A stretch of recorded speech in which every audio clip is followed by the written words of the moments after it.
What's going on, guys? Welcome back to this week's episode of Outside the Arena with Rob and Griff. I'm Griffin Senek, joined by my co-host, Rob Goldberger. And this has been, I think, one of the craziest weeks in sports history. The NCAA tournament has begun, the round of 64. The day we're filming this on Saturday. So the round of 64 is concluded. The round of 32 will probably be about halfway finished when you guys see this. So we're going to talk about the round of 64. We'll probably have some episodes separately coming out from the podcast talking about the tournament from now on. After each round or so, we'll put out an episode discussing the latest from the tournament. The NFL, I mean, the craziest week probably ever. I mean, NFL free agency open, Tom Brady unretired, Deshaun Watson has been traded to the Cleveland Browns, Devante Adams has been traded to the Las Vegas Raiders, and then MLB free agency, which it was considered people were saying, oh, it's going to be a free agent frenzy. Really was a slow start, but these last 2 days has just been very hectic. Everyone's trying to sign. Carlos Correa signed with the Twins, Freddie Freeman to the Dodgers, Nick Castellanos, Kyle Schwarber to the Phillies, which I know Rob is happy about, and much, much more. But we're going to start today's episode off with the NCAA tournament, and we're going to talk about the round of 64. As you can see, this UNC game, I mean, just absolutely insanity. UNC, man, they almost lost that, but we'll touch on that at the end. But real quick, we're just going to go right to the top. Michigan beating Colorado State. I mean, I feel like that's an upset a lot of people kind of saw happening. I don't know if there's too much to talk about with that game, if we're being honest. Michigan and Indianapolis kind of seemed like a foregone conclusion. Yeah. Providence, I mean, South Dakota State, I think a lot of people saw this game as a potential upset, but Providence proved themselves. We'll see what happens. I'm not quite sure, to be honest, who they play next. Is it Richmond? That'll be a good game. That will be a good game. And I think, honestly, that's going to be the first game we just talk about right now is this Richmond-Iowa game. This was a game, Iowa coming off a Big Ten championship. I mean, this was a team that a lot of people really liked heading into the tournament with the Murray brothers, the McCaffrey brothers. And, what a disappointing performance. Richmond, I mean, these guys really played the heck out of the ball. Jacob Gilliard, as you can see, leading the game with 24 points. You look at the shooting, neither of these teams shot too well from three. Richmond at the free throw line, 14 for 16. That'll be the difference maker here. What were your thoughts on this game, Rob? I had in one of my brackets Iowa in the Final Four. This was a team that I really believe could make it pretty far with their shooting, the Murray brothers, and what an absolute disappointment from Iowa. Kind of just a disaster for Iowa. They've been one of the best offensive teams in the country all year long, and they just cannot shoot today, or that day, I should say. They just cannot shoot the ball. Keegan Murray was really good as always. I think he's sort of the one consistent for that team, but I think even that stat line for Patrick McCaffrey is a little misleading because they couldn't shoot the ball. They really couldn't shoot the ball. And their defense, it was good on Richmond, but Iowa is an offensive team. That's how they're known. They were one of the best offensive teams in the country all year. They were one of the best 3-point shooting teams in the country all year, and they cannot buy a basket all day long. And came back to haunt them. I think Richmond was the better team, and I think a team like Richmond playing a team like Providence, who I don't think is that good. I think Richmond is very dangerous. I think Richmond has had a core group of guys together really for 3 or 4 years at this point, and they've never really been able to get out of the A-10. They finished 6th in the A-10 regular season, but this is a 5-game win streak they're on right now. I think Richmond really, really has a shot to go far in this tournament. Yeah, Richmond's, like you said, this is a team that kind of squeaked their way in the tournament. They had to, win out and whatnot and really play good, and that's what they've done. And, yeah, this is the team that, could make some noise. And this is the thing about the tournament. I think you could almost argue that sometimes these 13, 14 seed teams, 12 seed teams, are harder to play than like a top, 8 seed team, just because these teams – they're playing with nothing to lose. These are teams that, they've won their conferences. There's not much expected out of them. There's a lot of underrated players on these teams that you see emerge, and they're usually pretty feisty. They come out with a lot of energy. Obviously, not all these teams are going to win, but it's, these 5-12 games, 4-13 even. Obviously, we saw St. Peter's, which we're going to talk about. These teams are definitely a challenge. And Richmond, they just played a great game in Iowa. Yeah. That's what happens in the tournament. You have an off day shooting the basketball when you're an elite offensive team. You're not going to be playing more. So definitely a tough loss for Iowa. Richmond. We'll see what they can do. I mean, I think that takes us. I mean, do you want to talk about the UConn game or just straight to Kentucky? I think I think we can talk about just go straight to Kentucky. Yeah, I agree. I mean, I think this is one of the most disgraceful coaching performances in NCAA history. I mean, I'm just going to unload on Kentucky here. This is gross. I mean, by budget to budget ratio, between these two basketball programs, this is the biggest upset in NCAA tournament history. I mean, it is a joke that Kentucky lost this game. Kentucky has 2 lottery picks on their team. They have the National Player of the Year on their team. I mean, and Oscar Tshiebwe played great. He was really the only Wildcat that showed up that showed up in this game. And I mean, just a joke for Kentucky to lose. I think Coach K's or Coach Cal, I should say, not Coach K. Coach Cal's refusal to play Shane Sharp ultimately came back to bite them in the end. I'm not really sure what that was about. I'm still not sure what that's about. But yeah, all credit goes to St. Peter's. They showed up, and this wasn't some cheap victory. They looked athletically, they looked like they were able to athletically match up with Kentucky the whole game long, all game long. And I just want to say, I mean, this is considered the toughest job in the MAAC, which is really considered one of the worst conferences in college basketball. For them, this is a school with 2,000 people that go there compared to the University of Kentucky, which is one of the biggest schools in the country. It's unbelievable that St. Peter's was able to pull this off. Kentucky has 12.5. Coach Cal's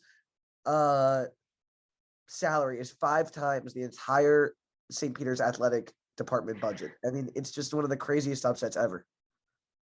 Yeah, I mean, this is just you framed it good, a disgrace. And Kentucky, they got to overtime and they still were not able to win. I mean, St. Peter's, all credit to them. I mean, this is a team that shot 52% from the 3 and hit 85% of their free throws. I mean, Kentucky shot 35 free throws. You think in a game like that, it'd be an automatic win, and they shot 65%, which is just not acceptable for a team like Kentucky. Yeah, that free throw shooting in overtime was disgusting. I mean, yeah, they deserve to lose. They did. They did. And I mean, St. Peter's, I mean, this is a team, to be honest. I mean, who do they play? Murray State. Like, I'm not going to be surprised if they go to the Sweet 16 and maybe even keep. I mean, this is kind of they remind me a lot of Oral Roberts, even, with the seed. They've got these guys who can shoot the ball really well. I mean, Doug Eddard, I mean, this guy's. Yeah, he was. Jesus. I mean, this guy is as good as it gets. Daryl Banks, obviously, a fantastic performance. And they're just a feisty team. I love what they're doing. I love the way they play. I think Kentucky, even you heard, Coach Cal really, he said it himself, being like, they really took this game as a joke and just expected to run over St. Peter's and just was like, yeah, this is just our warm up for the next round, which in this tournament, you just got to learn that that's never the case. And I mean, guys weren't ready to play. I mean, Ty Washington, a 5-point performance. That's not acceptable from him. I mean, he's, very highly regarded.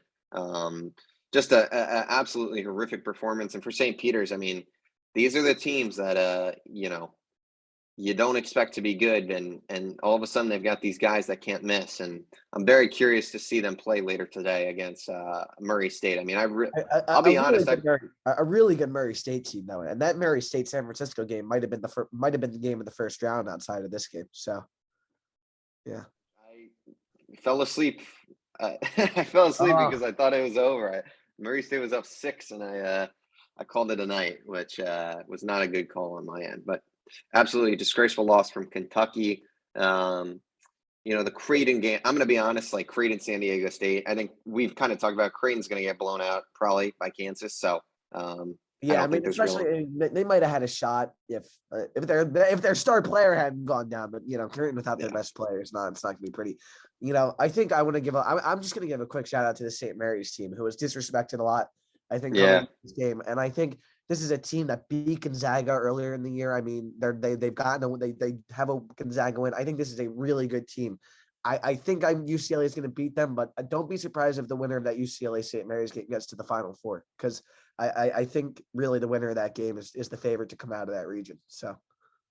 Yeah, I mean, that's the region with Baylor is eliminated, so North Carolina, and then is the 2 seed Kentucky in that? Yeah.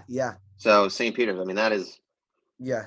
I mean, North Carolina shouldn't. I mean, North Carolina once whatever his Brady, whatever his last name is, I'm blanking on it. But once he, Brady Manic. I mean, that flagrant, that's the only reason Baylor was close in that game. That was a gross that was a gross officiating performance. That was disgusting.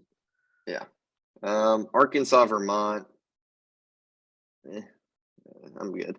I do want to talk about this UCLA game against Akron. I mean, this was UCLA, I think, is a team that a lot of people after their performance last year really were high on, including myself. Like, I have this team in the Final Four, and man, the Akron Zips, where it's actually where my dad went to college. Really strong performance defensively. I mean, this was just another one of those teams that was really feisty, and once Freeman fouled out, it really didn't go too well for the Zips. But are you worried about UCLA moving forward, or do you think this is just a case of a feisty first round team giving some trouble? I mean, I'm definitely worried about UCLA just because I mentioned I think St. Mary's is a really, really good basketball team. I mean, they shoot the ball as well as anybody, and they're excellent defensively. They're a great defensive team, and I gotta say, this isn't. It's just another game where like the UCLA, this lower seeded team wasn't nicking cheap baskets and whatnot. I mean, I think Akron. I thought Akron was in control of this game, almost wire to wire, except for the last 2.5 minutes. I thought this game was over at several points. I mean, it's just like, I don't know, man. UCLA really had to have some last minute heroics to get to win this game, and that whole region is a complete shit show. I'm just gonna say it. I mean, total shit show. I mean, it's just like I don't know who's gonna come out of that. I think St. Mary's honestly might be the favorite at this point. Yeah. I mean, it's going to be, I mean, that UCLA St. Mary's game, like we said, is going to be very important. I mean, tough loss for the Zips. I mean, that would have been the biggest school win in history for them. So, you hate seeing teams like that go down. But, I mean, what a performance. And, yeah, like late game heroics, Tiger Campbell really took over at the end of this game. I mean, Johnny Juzang was nowhere to be found in this game. I mean, if he plays like that against St. Mary's is going to run over UCLA. So, we'll see what happens. I mean, yeah, it was a good performance from Akron. I mean, moving on. I know I'm going to be honest. I didn't really watch much of the Murray State game, but what were your thoughts on this game? I don't think I'm going to be honest. I don't even know if I watched a second of it. To be honest, not good. But Murray State 32-2. I didn't know that. I think it sucks that these two teams are matched up with each other in the first round because they both deserve to be seated way higher than they are. And it was kind of a lazy decision from the committee to match these two really good sort of like high major teams against each other. I think it was kind of like a bailout because these teams both could have made Sweet 16 runs. These teams are both really, really good. I mean, San Francisco, Jeremy Bouya in San Francisco, this guy, he couldn't miss. He could not miss at the end of this game. And it was really competitive. I think San Francisco really might have even been the better team. Murray State made some really tough shots towards the end of this game. But Jeremy Bouya, I mean, that guy has to be an NBA player to me. I mean, I don't think I've seen that. Or Jamari Bouya, sorry. I don't think I've ever seen something like that. This guy he could not miss at the end of this game. Yeah. I mean, I wish I was watching. I wish I didn't fall asleep. So I really have no insight to provide on this game. Murray State, St. Peter's, that's going to be a great game, though, I can tell you that. All right, moving on to the next. I mean, tough loss for Loyola Chicago. I mean, really, Williamson, I mean, he had nothing. Ohio State defensively looked really good. And, man, I think that was a popular upset pick. But this Ohio State team is, one that I think, had a really rough end to their season. But now they're healthy. They got, Kyle Young back. We'll see what happens. I don't know if they're good enough to beat Villanova. But, I mean, that was definitely a strong performance. And, Loyola Chicago, we'll see what happens. Tough loss, though. For them. Yeah, Loyola just cannot. I think I'm still a believer in the Loyola program. I think that they still like the way that they run things over there. They just couldn't get a shot to fall yesterday at all. I mean, they just not even their open looks. Yeah. I mean, USC Miami. I didn't watch much of, to be honest. I just think USC has to get some tournament wins at some point because they made the tournament each of like the last 7 years. But they had some last year. Didn't they make the Elite Eight last year?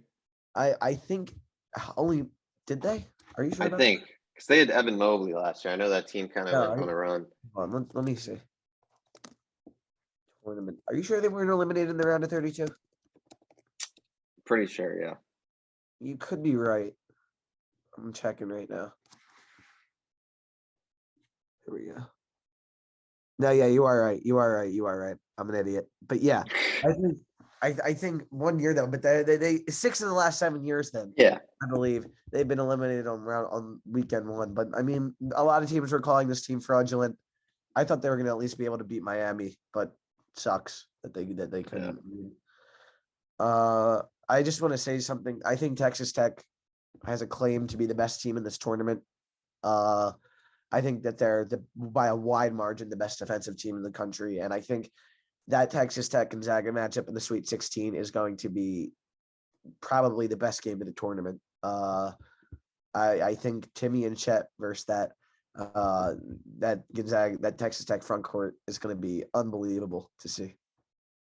For sure. I mean, this game was as someone who had Illinois in one of my brackets in the Final Four, a nightmare to watch. But I mean, this was Illinois just had a disgraceful performance in this one. I mean, this was They deserved to lose. They deserved absolutely to lose. I mean, they weren't hitting their threes. I mean, 17% from 3-point, 3 for 17, 59% from the line. They had 14 turnovers. I mean, I don't even know how they pulled this one off. You know, Chattanooga, I mean, tough loss for them. They just really, Malachi Smith had a good game, but they just couldn't do it in the end. And I mean, Alfonso Plummer, this guy hit some of the clutchest shots. I mean, he missed a few, but he hit so many shots for them. And Kofi Cockburn, I mean, they did a really good job stopping him. And you look at the stats, he still had a strong performance. He is just probably one of the harder, in terms of game planning for a specific player in this tournament, I'd say he's one of the ones you have to focus on the most, because if you let this guy just dominate you on the inside, Illinois is going to run over you. I mean, Curbelo, I mean, this guy, and this happened last year too with this guy. I mean, always watching this game. I mean, this guy is he tries to get so fancy with the dribbling. And this is just one of the things, I mean, I just get irritated with when I'm watching. I mean, he turns over the ball at least 2 or 3 times the game, just from dribbling, just from trying to get too cute with it and losing control of the basketball. But he is a difference maker for them. You see the plus minus when he's on the floor, or point differential is big. I mean, he is a great player. Can't shoot the basketball. Can't really dribble. I mean, he dribbles well, but lose the ball. I don't know. That's a little rant, but Coleman Hawkins also. I mean, some of those alley-oops to him. I mean, I don't know how he caught the ball. I mean, some of those passes were not good. He had a really strong performance though. And he's a player, though, I think, Griff. I think he's going to be a good player in the future. He was the difference maker for them in this game. If we're being honest, without him, they were in some trouble. Do you know who his most famous high school teammate is? I don't.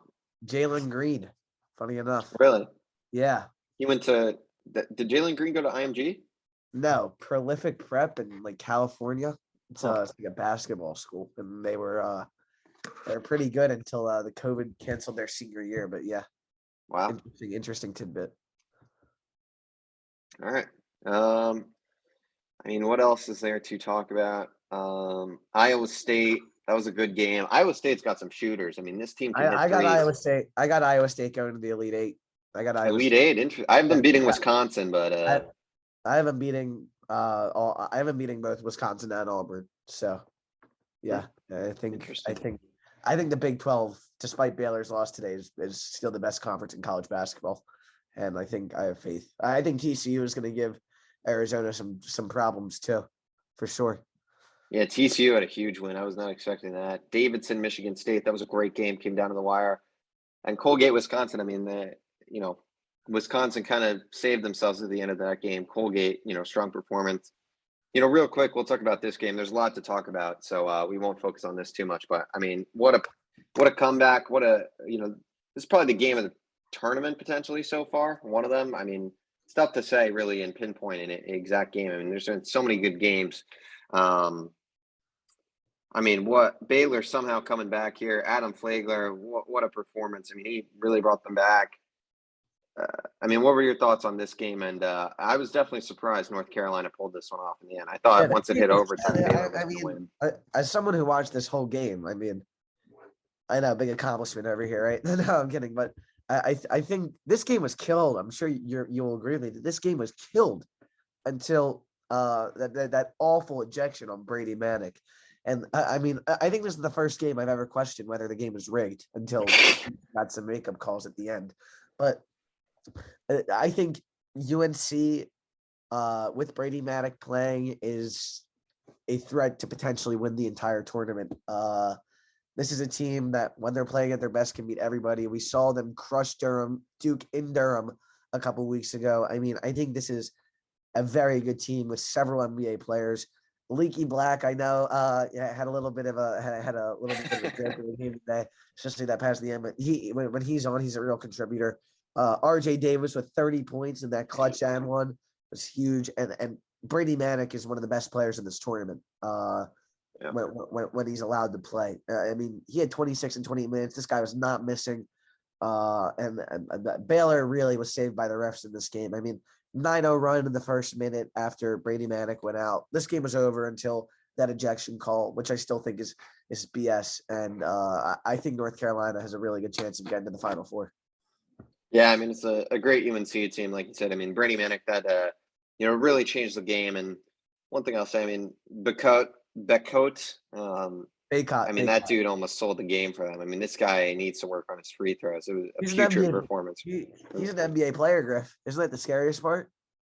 He is. I'll be honest. I think he's not going. If he goes to the NBA, he's not doing anything. I mean, that was a. He's been there. You can't hate on him that much. He's been there. He's been one of their best players all season long. But yeah, he can't. He's a terror. The worst part is he's a 70% free throw shooter. Yeah, I mean, he was just a mess. Tough loss for Baylor. I mean, they were in foul trouble so early in this game. I mean, Matthew Meyer. I mean, with 15 minutes to play in the fourth or the second half. I mean, Matthew Meyer had 4 fouls. Flo Thamba was up there with the fouls. I mean, I gotta say, Matthew Meyer had his 5th foul about 7 different times in this game, and he kept getting away with it. What was that charge call? What was that charge call? I don't get it. Baylor, the refs did everything they could to give Baylor this game, and they still couldn't hand it. And I think the fact that UNC was able to rebound in overtime, despite the blown lead, it was a really impressive coaching job. So I think UNC is a good shot to win it all. We will see for sure. They've got the winner of St. Mary's versus UCLA next, I believe. So that'll be good. And with that, that will do it for the round of 64 coverage. We'll probably find some way to film something about the round of 32. And then I would guess that after each round or so, we'll put out a video on our second channel, OTA Clips, kind of breaking down what has happened. So we can kind of devote the podcast to other things, such as, we wanted to do a mock draft this week. We're going to postpone that to next week. There's just too much to talk about this week. So we'll do our next mock draft next week, which definitely is going to be very different with all these trades. David Ojabo suffered a torn Achilles, just awful. So obviously that's going to alter things. I mean, there's so many different things. But with that, we're going to talk about the NFL. The NFL is king, they say. And I mean, it really proved true this weekend. I mean, it stole all the headlines from every single day of March Madness, I would say. We'll start with Tom Brady returning. I mean, I don't think a lot of people are surprised by this. I think a lot of people predicted that, he was not going to be able to resist and not play. But he's back, and, he immediately made his impact felt with the Buccaneers. They re-signed Chris Godwin's back to a 3-year, $60 million deal. His center, what's his name? Ryan Jensen is back on a 3-year, $30 million deal. They did lose some guys. Jordan Whitehead went to the Jets. OJ Howard to the Bills.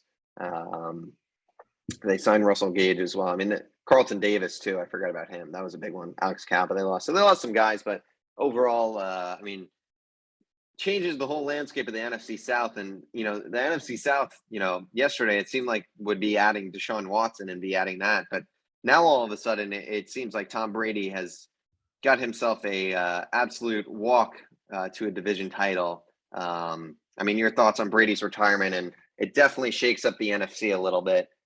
Obviously, the Devante Adams trade does that as well. Yeah, I mean, I think the Rams and the Bucs again are the two best teams in the NFC.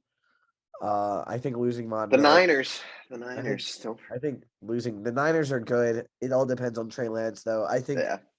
that the Niners have a wild card. They don't have a sure thing at QB. And Yeah.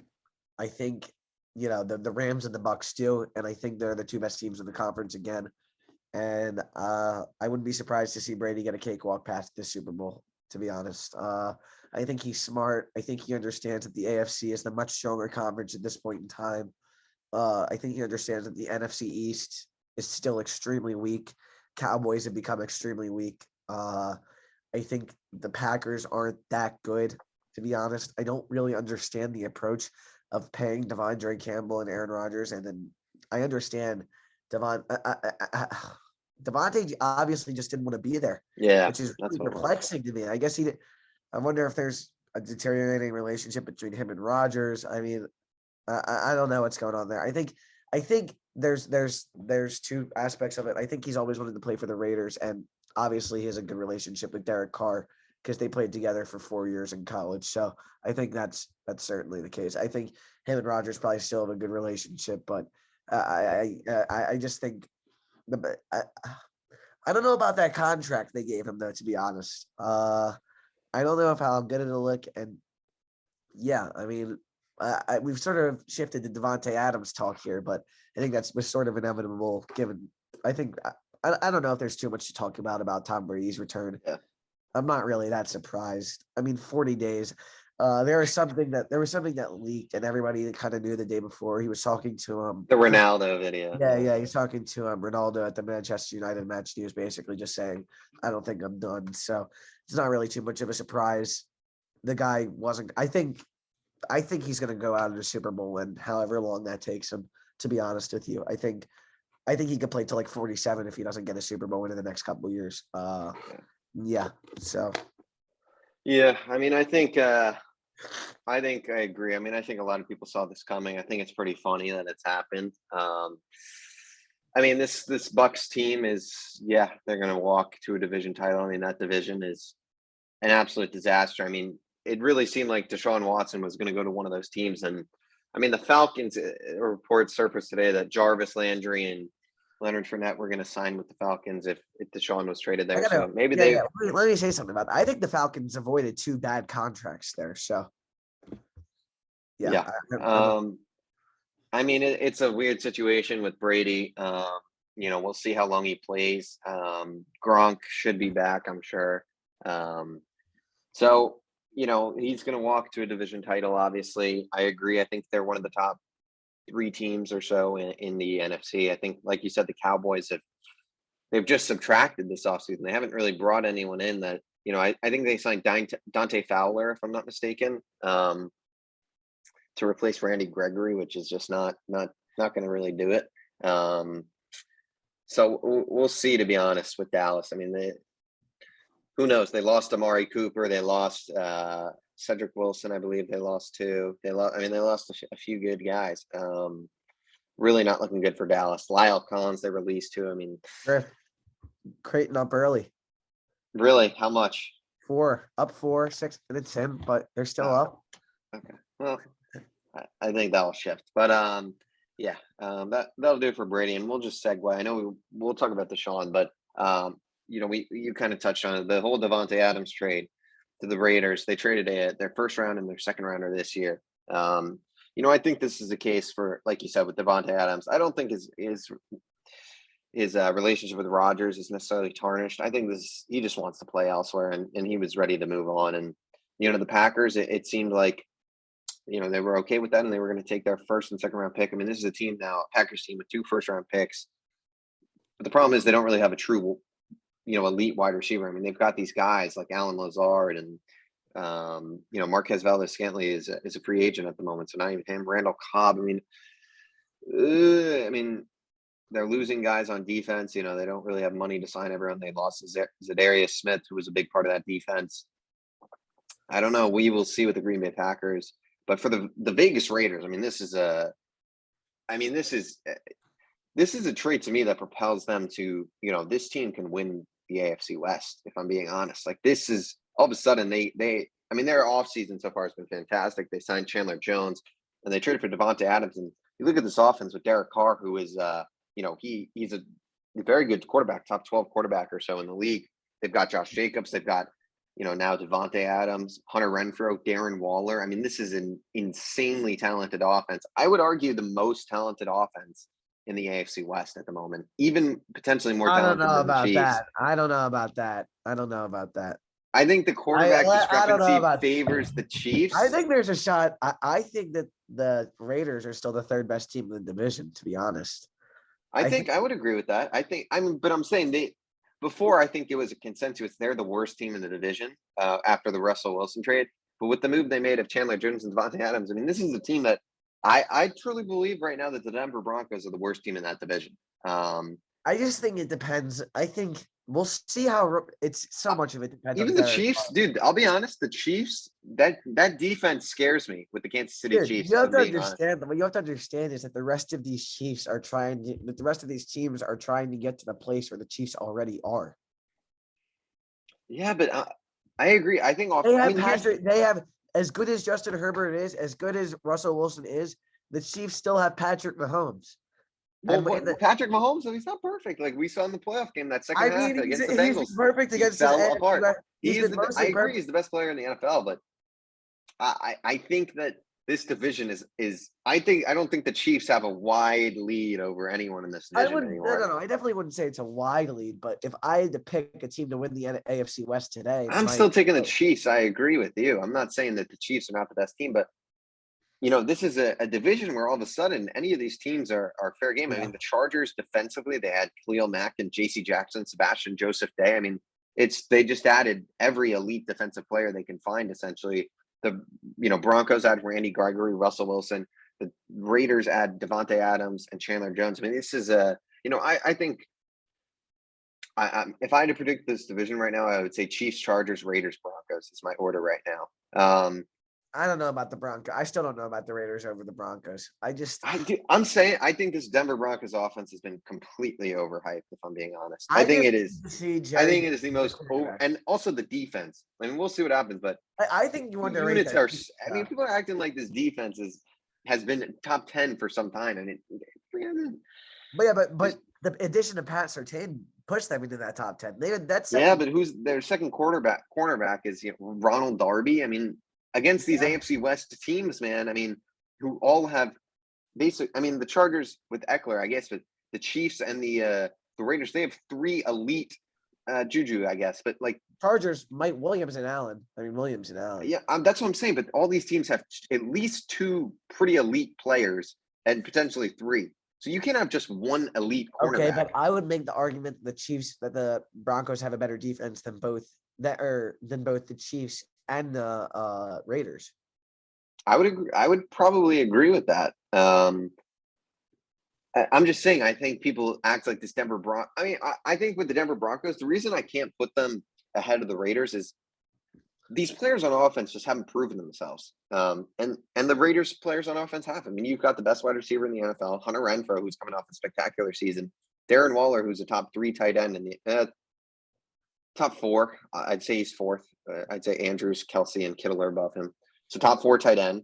And I'm not doubting Russell Wilson. I think Russell Wilson's an elite player. I love Javonte Williams. That wide receiver room, I think Jerry Jeudy potentially could be elite, but I just haven't seen that. I think if I see that, if week 1 Russell Wilson throws for 400 yards, Jerry Jeudy goes for 150 and 2 touchdowns, I'm going to say the Denver Broncos are potentially the second best team in this division. I just got to see it first until I say it. So I think all 4 of these teams will probably be in the playoffs, though, if I'm being honest. I just think there's a significant drop-off in quality from the other 3 quarterbacks to Derek Carr. Yeah, that's right. I mean, you've got 3 of the top 7 quarterbacks. Yeah. And Derek Carr, who's a great quarterback, but I don't know. We'll see. I mean, we'll see. But I mean, I think the trade of Devante Adams for the Raiders, it gives them a shot. Like it makes their offense one where before it was a good offense to where it's now it's like, this is a potential elite offense that really could succeed here. I agree. All right. I mean, this might be the biggest news of the week, and we haven't even Deshaun Watson. I mean, this is, oh my God, where do we even start? I mean, so Cleveland seemed like they were out of it, and then yesterday news breaks that he's waiving his trade. No, Deshaun Watson will be headed to Cleveland Browns. He's signing a 5-year, $230 million, fully guaranteed contract. The Browns trade 3 first-round picks, a 3rd-round pick next year, and then they swap a 4th for a 5th next year, or even it might be even the year after that. I mean, this is a insane trade. It seemed like he was headed to the NFC South, and all of a sudden you throw Deshaun Watson into the AFC with quarterbacks named Patrick Mahomes, Justin Herbert, Russell Wilson, Derek Carr, Joe Burrow, Josh Allen. Yeah, I mean, I don't. I mean, it is. Yeah. What are your thoughts on this trade, Rob? I mean, I just think stuff is obviously a big question mark here, and makes this a whole. I just think everything that has to come with this trade, like, I think obviously, like, on the football side, like, there's nothing to critique negatively. Like, obviously, I just think it's a question mark of, like, can he keep himself out of trouble, and, like, what's going to be the resolution of these civil lawsuits? I'm not giving an opinion either way. I'm just curious to see the question mark. And I think Griff and I talked about this before. The Browns did have to give him that guaranteed money in order to get him. And from a football perspective, obviously, it makes it really they're probably the best team in the AFC North now. I still like the Ravens a lot. The Ravens are go. Yeah, I mean, them not being able to get Zadarius Smith is a big loss for them, but I still do like that Marcus Williams signing. Yeah. Yeah, I mean, I think obviously from a football perspective, it's perfect. I think Deshaun and Amari is going to tear up the AFC. I'm just curious to see whether he can keep himself out of trouble for the duration of the contract. Because even my concern, Griff, is that even if the slightest thing pops up, like it reflects negatively on him. Because I mean, if something more, I mean, obviously, I'll be honest in saying that I think there's a good chance he's going to receive a suspension of some kind. I don't know what that number will be, how many games he'll miss, what the result of these civil lawsuits. Yeah, that probably depends on the outcome of the lawsuit too. Yeah, which, I mean, 22 civil lawsuits. I mean, that could take 2 years to get through at least. I mean, it could take 3-4 years. I mean, who knows when that process is going to be resolved? So it's a weird situation for sure. And, you know, that aside, I mean, the Cleveland Browns had to make this trade at the end of the day. I mean, and we were talking about this before, but that game between the Buffalo Bills and the Kansas City Chiefs in the AFC divisional round, it showed that if you want to win in this league, you have to have an elite quarterback at this point, and that a guy like Baker Mayfield just isn't going to cut it at this point. And, you know, Cleveland, I think, realized that and, you know, was willing to risk losing their, you know, whole relationship with Baker, which for a day, it seemed like the Browns were in serious trouble, that, you know, they were out on Deshaun and Baker requested a trade, but they pulled it off. And, you know, it's a franchise altering move for the Cleveland Browns in terms of the product on the football field. I mean, this team and they need to still work on their, you know, at the wide receiver position, they need another guy there that I think is a proven, you know, veteran wide receiver. I think if they could bring back Jarvis Landry, that'd be a great signing for them.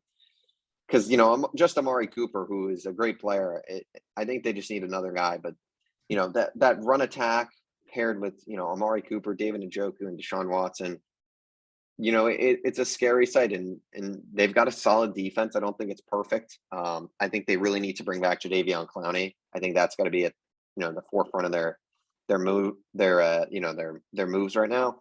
They got some picks. They'll get something for Baker. I mean, we'll talk about Baker in a quick second, but I mean, this is I mean, now it's like, where do you rank the Browns in the AFC? Because I still think I agree with you. Like the Chiefs, you've got the Chiefs, the Bills.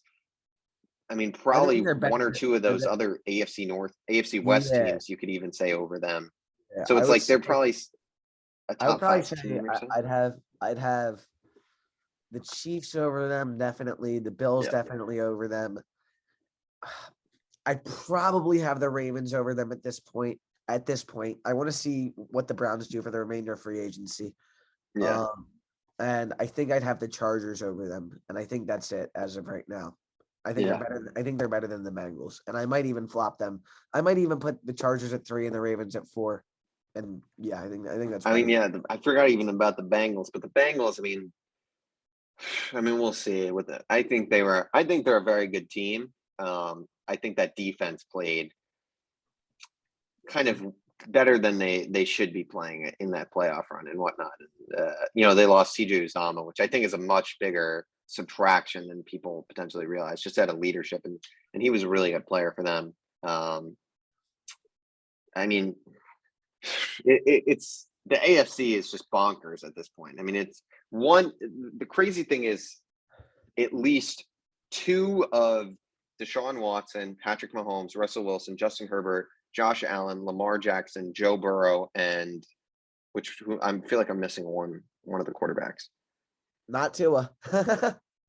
I guess Derek Carr. Derek Carr. At least two of those quarterbacks will not make the playoffs because you've got the AFC. I mean, the AFC South is just a joke. I mean, that team.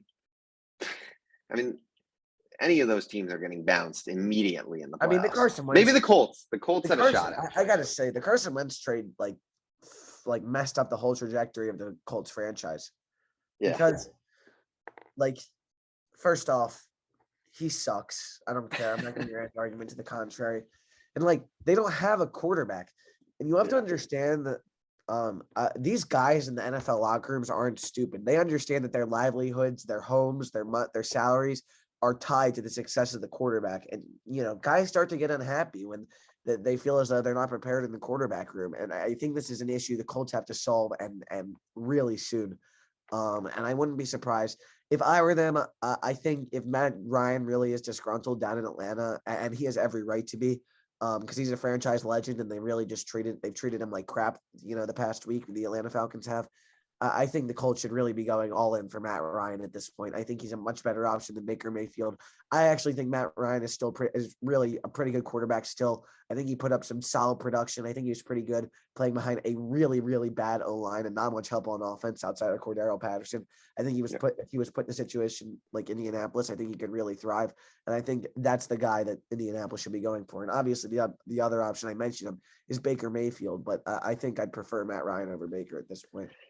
Yeah, I mean, you've got it seems three quarterbacks left to be moved, and that's Jimmy G, who at this point, it really seems like the 49ers are just going to be stuck with him at this point. Matt Ryan, who, I mean, it seems like the Falcons are going to try and restore that relationship. It's going to be but the one guy who I think there's the 49ers want to trade Jimmy G, but I don't think feel like they have to. Baker Mayfield is obviously gone. So Baker Mayfield, it seems like he's either going to the Colts or the Seahawks from what it is. I think the Colts trading for him would be a massive mistake, because I think Baker Mayfield, there's just too many question marks with Baker Mayfield. I think Jimmy G is a better option. I mean, this is where it's tough because I think Jimmy Ryan G is the best option, though. Matt Ryan, you said?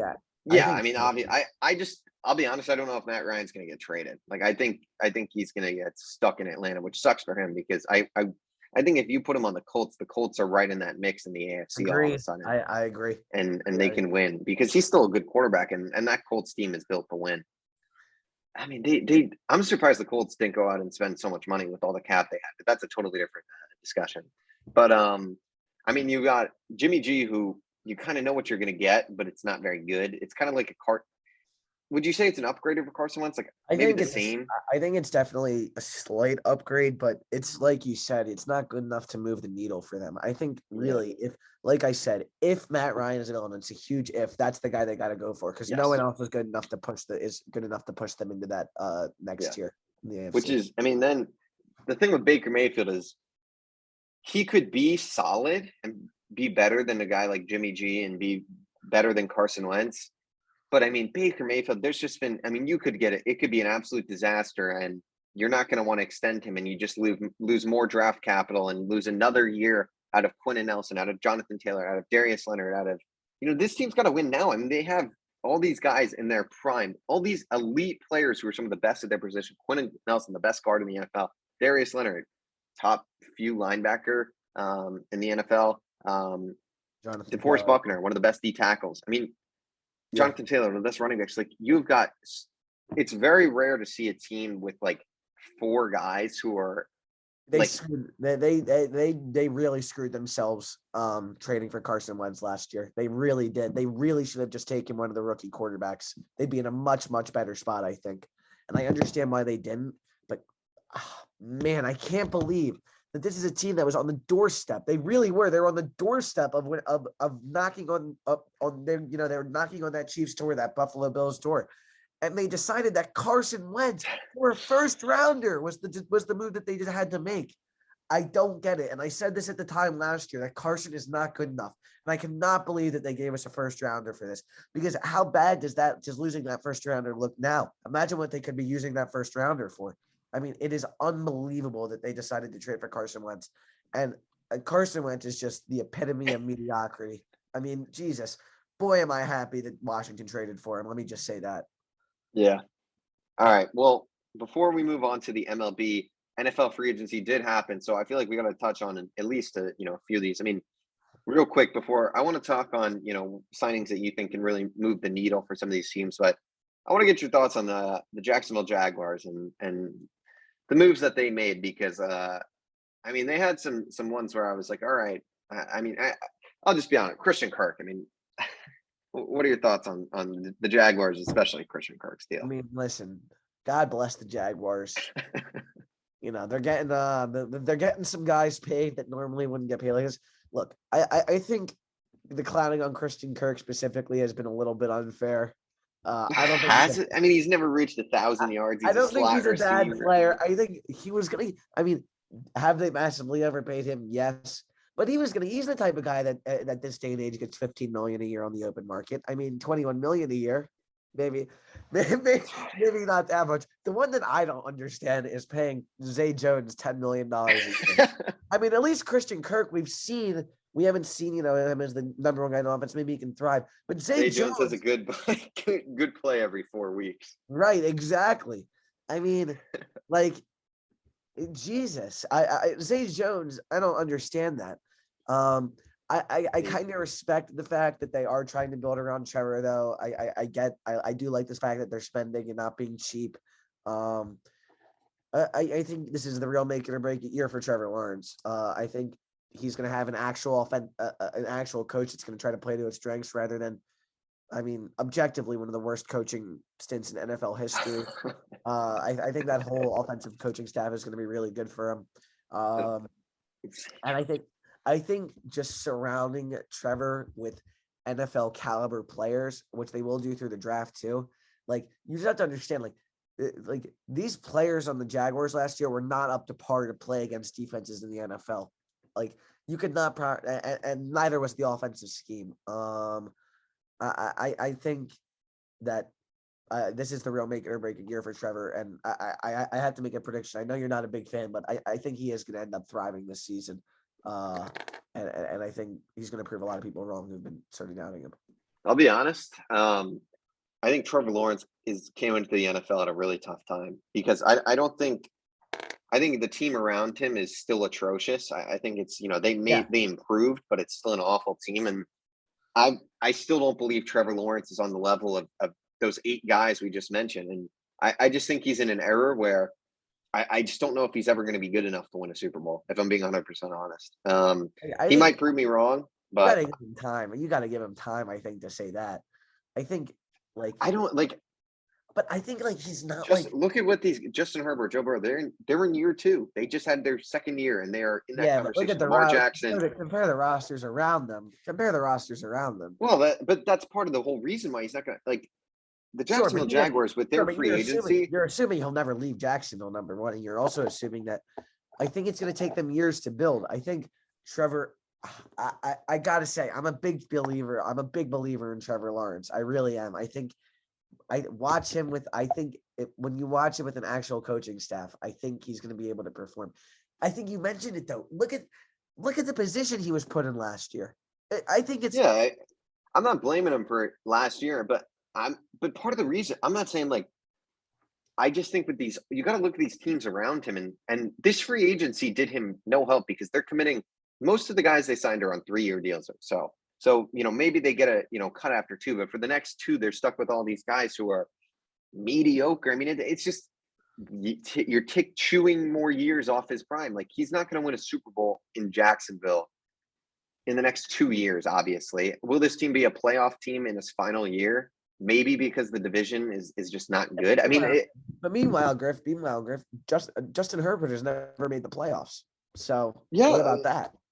Well, I think is Justin Herbert's defenses his last 2 years have been, outside of a few players, pure disgusting. I don't know if that's a good metric by how we can like evaluate quarterback success getting to and winning the Super Bowl, because like I think Justin Herbert. Well, I'm not evaluating his success by that. I'm just saying, like, I just don't see him winning a Super Bowl with all these 8 quarterbacks. Like, I'll be honest, I don't see him getting to that level of these 8 quarterbacks from what I've seen from him in his college days. Griff, I have some interesting Browns quarterback trade news. Oh God. The Browns are trading Case Keenum to the Bills for a 2022 7th-round pick. Oh, okay, that's good, but that's a salary cut that they needed to make, to be honest. So, Jameis suffers a setback and his status is beyond uncertain. Good God. So Jimmy G might end up in New Orleans Saints at that point. Yeah. I mean, I just think, like you said, the AFC is insanely stacked. I don't know. The Ravens are really good if they remain healthy. If they remain healthy, the Ravens are really good. They need a wide receiver. They need a wide receiver. Yeah. I don't know. They can never stay healthy. They would have walked to a division title if they were healthy last year, I think. And they just couldn't stay healthy. And I don't know how I feel about the Bengals, Griff. I don't know how I feel about them. Yeah. I mean, their offense is still elite, but they've made some moves to the O-line. This defense, I don't know. I'm a little skeptical still about the defense. And I mean, I think we both agree that with the AFC the way it is right now, that was their shot to win the Super Bowl that they had their shot right there. And, unless Joe Burrow is an elite quarterback. I think Joe Burrow is very interesting though, because I think Joe Burrow is the type of player that he literally is just capable of winning any single game. And I know most of these quarterbacks are, but like, if I'm in the playoffs and it's Justin Herbert versus Joe Burrow, like I want Joe Burrow. Like Joe Burrow just proved that he is that guy. I don't know, Griff. I know you're not as big on Joe Burrow as I think. No. I'm a big. You don't understand. I'm a huge Joe Burrow fan. I think you're just a bigger Justin Herbert guy. I'm a bigger Justin Herbert fan. Yeah. Definitely. I think Justin Herbert is. But like you said, he's never made the playoffs. Right, but I was using it as a good example. That's not how you can. That's not how you can evaluate quarterbacks. Well, Herbert, he couldn't find a way to win that last game. I don't know. He converted 6 4th downs. He converted. It still wasn't good enough. It wasn't good enough. I guess.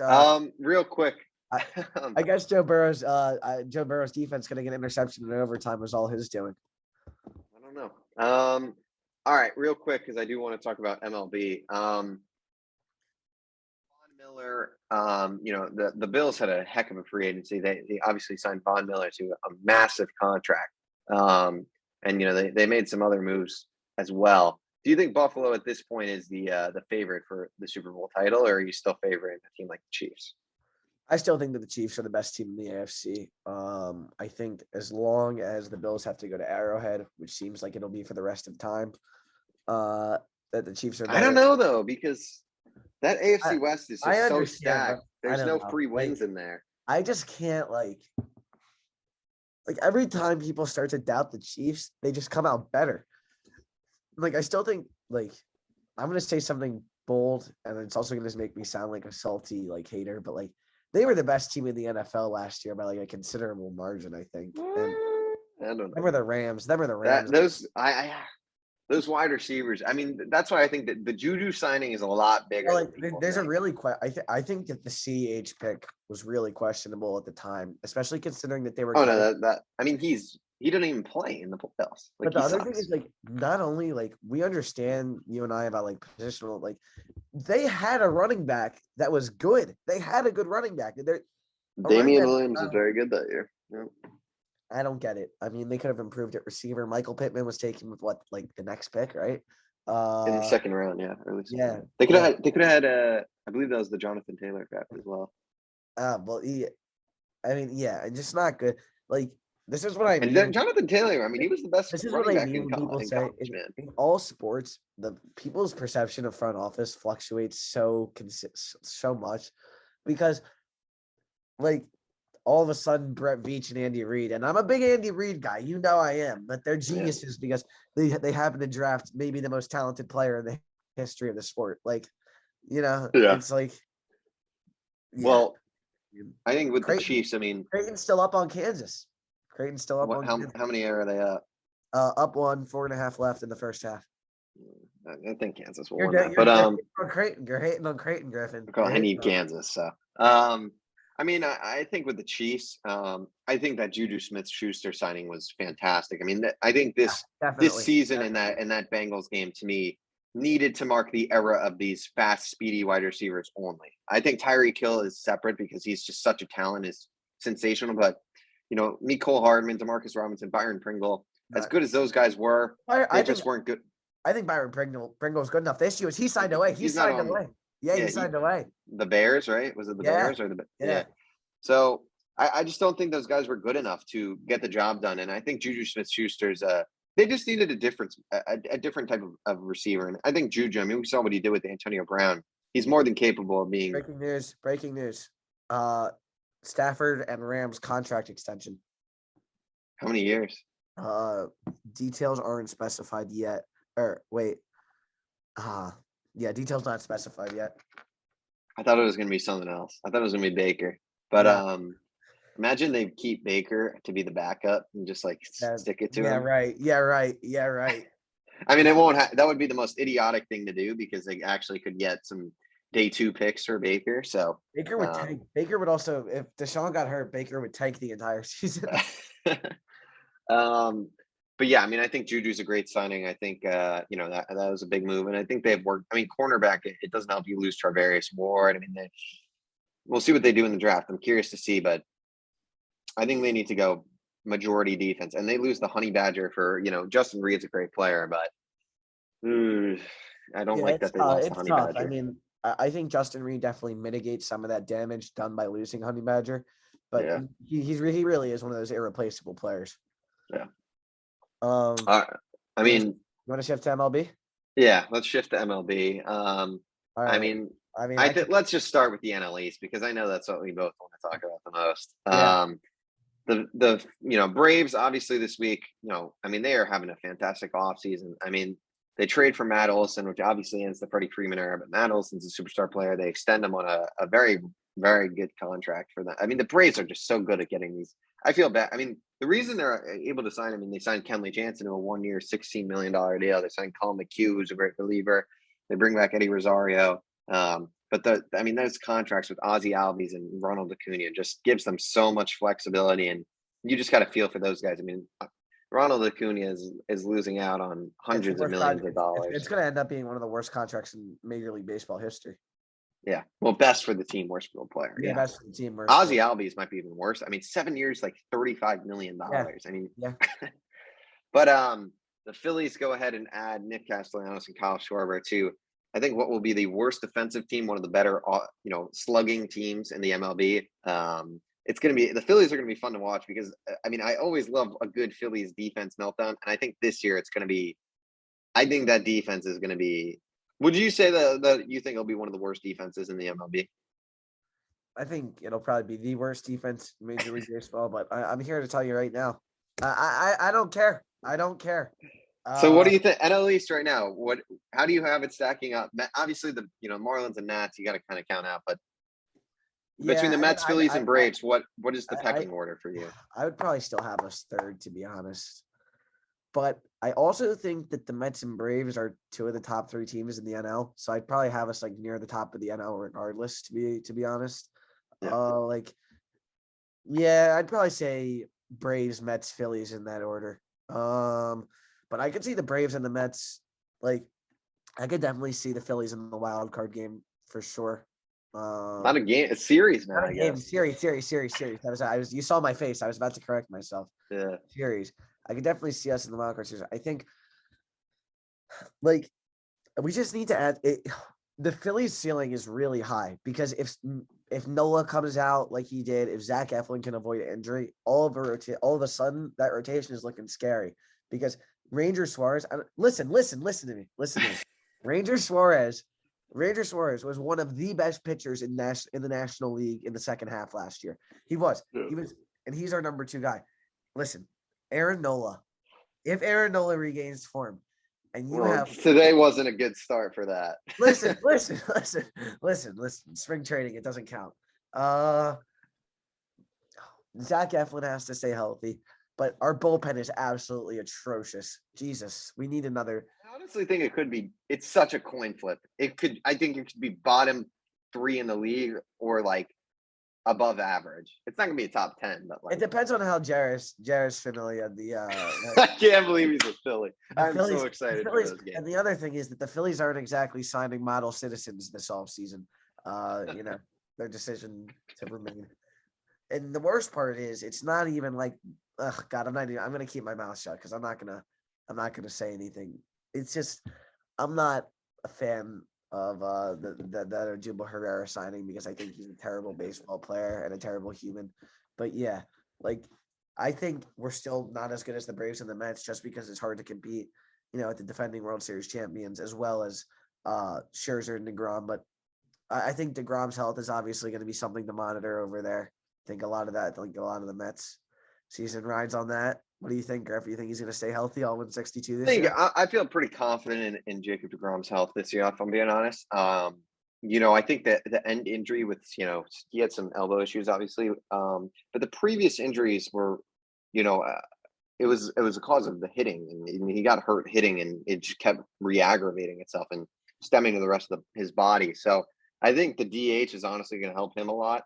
As good of a hitter as he was, and as much as I'm going to miss him hitting. I agree with you in the pecking order with, you can't, I can't say the Mets are better than the Braves. They've had such a good offseason, and they just won the World Series. So I just can't say that, even as much of a Mets fan as I am. I'm worried about this whole vaccine mandate is scary, though, with the New York Mets.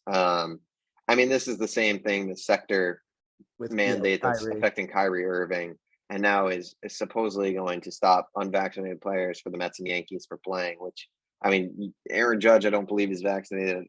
Brandon Nimmo, I'm pretty sure. There's rumors about Jacob deGrom. It would be – the whole mandate is issue. It's insane that this thing still exists, especially that it applies to outdoor sports, I think is insanity. Indoor, I can understand, but outdoor sports, it's just – at some point, you just got to. Where's the science in that? But I think the Mets right now, you have to put them above the Phillies. I'm a little worried about the Mets lineup, if I'm being honest. That feels Griff. That feels lineup. If Segura is the same player he was last year, you got to imagine they're one of the best lineups in baseball. You've got guys like Bryce Harper, Nick Castellanos, Kyle Schwarber, Rhys Hoskins. He's kind of a home run strikeout type hitter, but he was going to hit 40 dingers before he got hurt last year, Griff. He's a very good power hitter. I'm not taking that away from him. They've got a fantastic lineup. I think with the Phillies, it's just the pitching.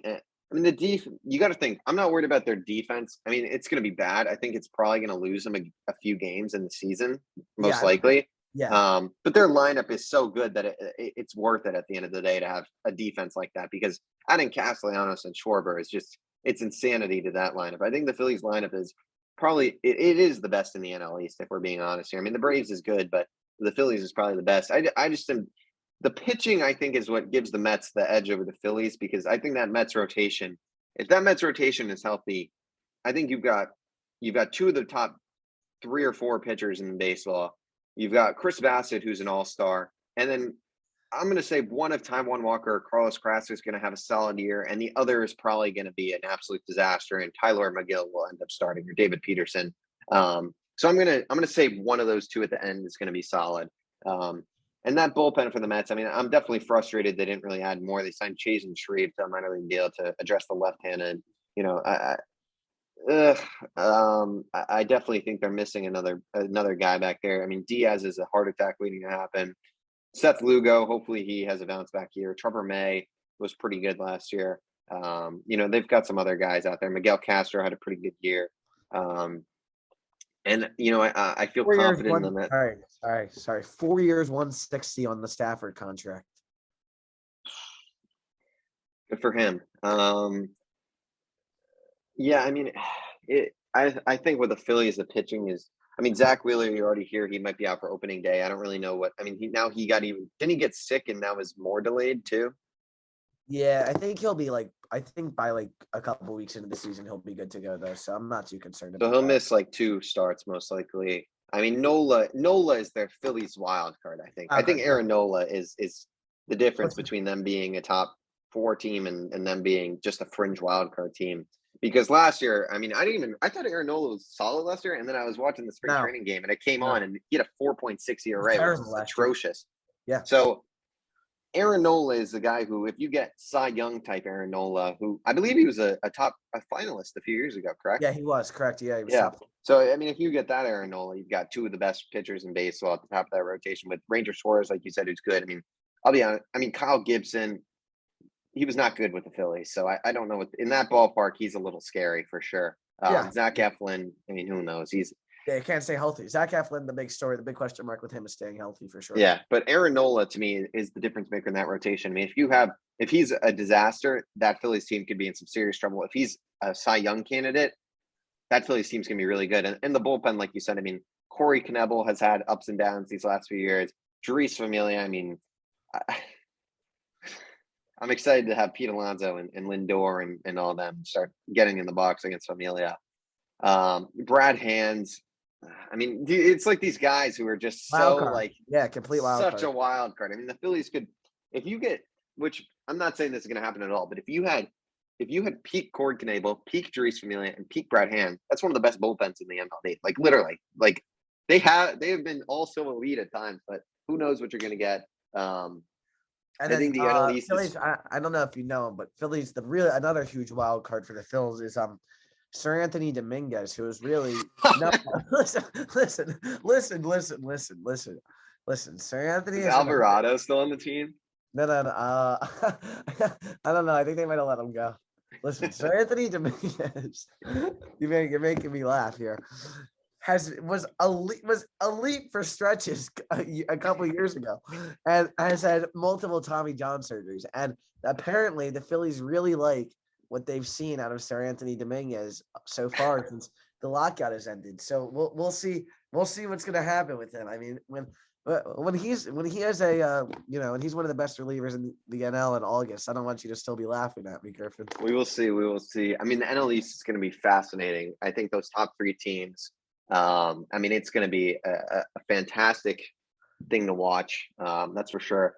I do want to pivot here real quick. We'll talk about, I think, the big 3 free agents that have signed these last few days, and that's Freddie Freeman, Chris Bryant, and Carlos Correa. Let's start with Chris Bryant. Why not? I mean, this is maybe one of the most perplexing. I mean, this is an horrific contract to begin with. 7 years, $182 million. I mean, if you told me Chris Bryant was going to get that, I would say, all right, go ahead, goodbye, which I'm sure you would agree with. Yeah, I mean, the Rockies giving the Cardinals money to take Arenado and then signing a guy who is definitely worse and seems to already kind of. I mean, you like Chris Bryant. I think he's a good player, but no, I mean, there's no. Listen, I like Chris Bryant. I still think he's a really good player. I think there's even maybe a great player still in there. But he's not worth that money. The fact that we could get Schwarber and Castellanos for less than what Bryant got, I was really happy with. But yeah, no, I'm really happy with how this all played out for them from a Phillies perspective. And from a Rockies perspective, it doesn't make much sense at all. I mean, he'll mash there, but I just don't get it. I mean, they're not going to compete anytime in the near future. They're going to be one of the worst teams in the National League yet again this year. Yeah, because they don't even have any like top prospects really. I mean, they're probably 3 years away from maybe contending again. Yeah, but they always have Dodgers. Remember, the Dodgers will never be bad. For the amount of money pumped into that team, they will never ever be bad. So yeah, I mean, it's at least not. I mean, with the Rockies, I mean, it's such a sad. I mean, I feel bad for the fans, but at least they're like trying to spend money. Whereas, I do agree. The Cincinnati Reds are just a disgrace to the MLB. The Pittsburgh Pirates are a disgrace. Cleveland Guardians at this point are a disgrace. So many disgraces. I mean, it's bad. I mean, let's pivot to Carlos Correa, which was such a weird signing. Honestly, seeing his contract, I mean, I know he wants to play shortstop. I kind of wish the Mets just jumped in for a 3-year deal. He gets $35 million a year, though. Opt-outs after first and second year. I mean, I did not think Carlos Correa would be on the Minnesota Twins. He didn't get his money though, and he might have.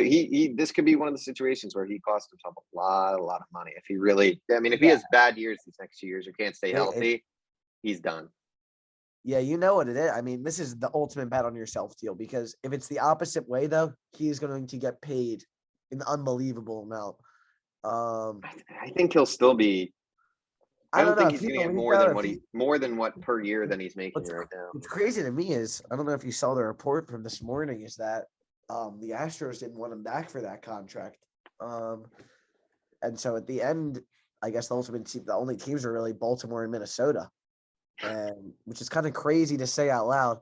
But I mean, good for Minnesota. I guess it's almost sad when I have to have a sport where I congratulate team owners for actually spending money and investing into their teams. And I think that's an indictment on itself on Major League Baseball and its owners. But yeah, I mean, those are my thoughts. I mean, like you said, it's a real make it or break it deal for Correa. If he's bad, he cost himself a lot of money. But we'll see. I mean, I think it's an interesting fit. I mean, the Twins now have both the 1 and 2 picks from the 2012 draft, if I'm not mistaken. So, yeah. Very, very good move. And last thing we'll talk about today on the podcast, Freddie Freeman of the Dodgers, 6 years, $162 million. I think they have the best lineup I've ever seen in my life. There's just not a single bad player in there. It's pretty astonishing, to be honest. I mean, what are your thoughts on this deal?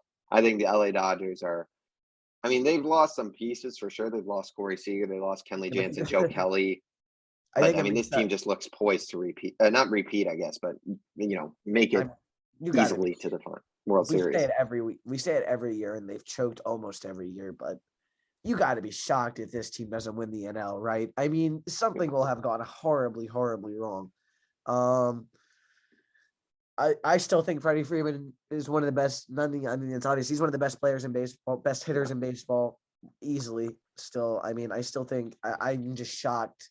I'm still shocked. I mean, I understand that they got a replacement, but man, I'm still shocked that the Braves kicked into the curb like that. I mean, I think this is a great deal for the Dodgers. They don't care about their money, so why should I care about what they're going to spend? I don't even care about I don't care about the contract, because they're able to afford it, and they'll spend as much money as possible. So good for them, and they're getting the reward of being able to spend as much money as possible. And yeah, I think this is a great fit. I think he's going to mash in Los Angeles, and I think he's going to, be at that MVP level he is always at. Yeah. I mean, real quick, Stafford got $135 million guaranteed. Yeah. So that's a lot. Let me say something. How awesome does that Patrick Mahomes contract look? I mean, I don't even understand how the money works in the NFL I don't understand how. So Pat Mahomes can have a $50 million salary, but make what, 25? How does that? Yeah. So he has to hit certain incentives, and he has to play every single snap or something like that in order to get all of his money.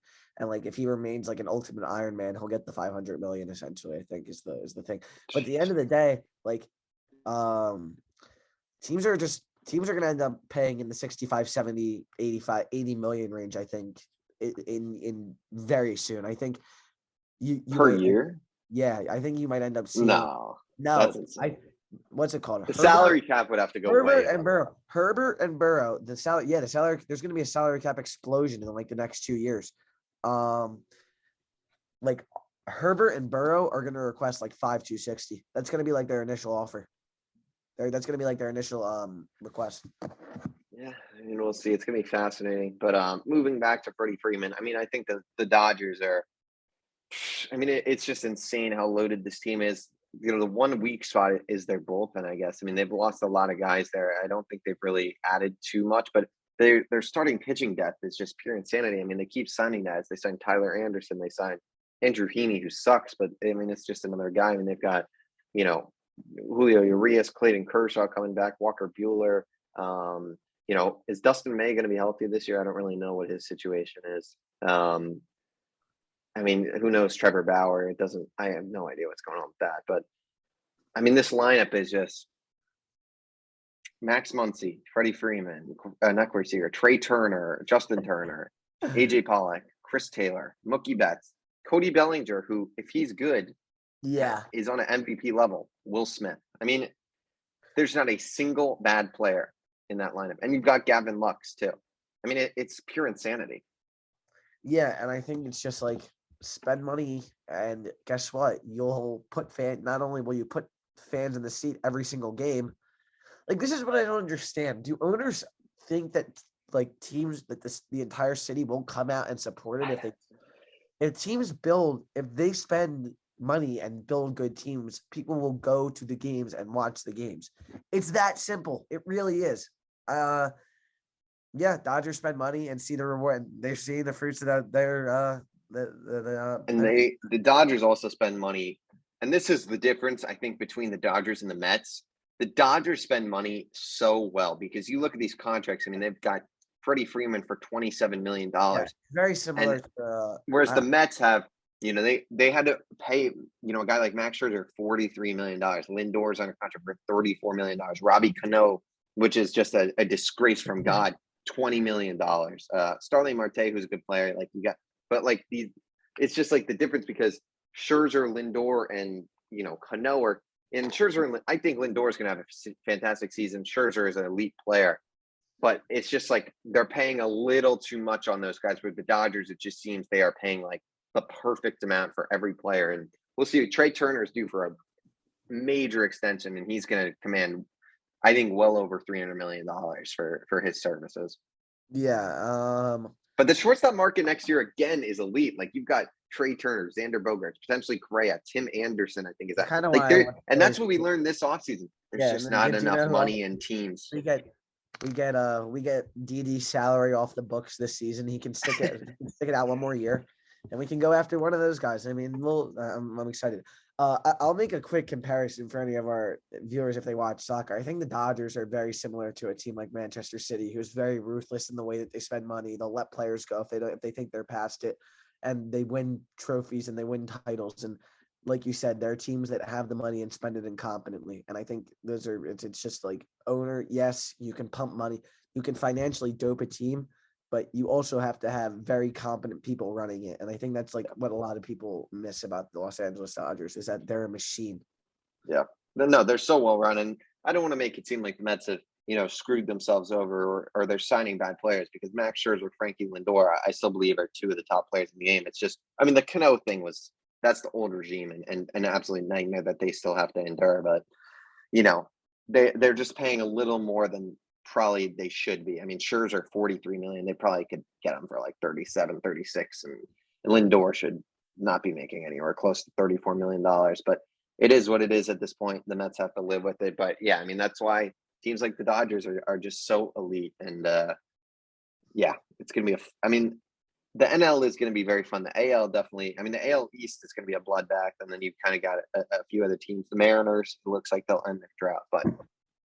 Yeah, I mean, I think that will do it. That will do it for this week's episode of Outside the Arena. I know it was a long one, a lot to talk about. Definitely a fun episode for sure. If you're somehow still watching after God knows how long, but make sure to subscribe, like, comment, follow us on Instagram at Outside the Arena Podcast. Follow us both on Instagram. Our links will be in the description. And with that, thank you so much for watching, and we'll see you all next week on Outside the Arena.